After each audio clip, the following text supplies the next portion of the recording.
Peu importe ce que vous avez vécu, Dieu a un plan pour vous et il vous invite à le suivre avec confiance pour vivre ce plan. La soumission et la consécration sont vraiment des clés pour y parvenir.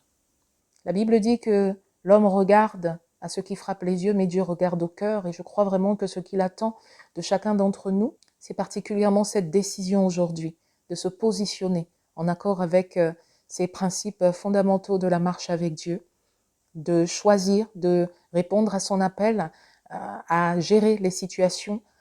de cette façon, prendre la décision de ne pas se venger, prendre la décision de s'engager dans le fait de grandir dans la consécration, prendre la décision de répondre pleinement à l'appel de Dieu pour vous, prendre la décision de marcher dans l'amour, de marcher dans la joie, prendre la décision de laisser Dieu vous guérir et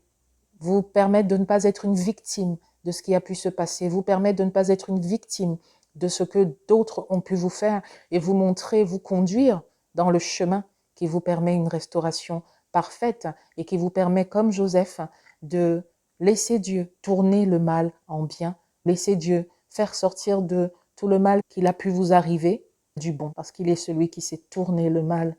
en bien, il est celui qui sait sortir quelque chose de bon de ce qui était mauvais. Rien de ce qui vous est arrivé ne sera vain si vous laissez Dieu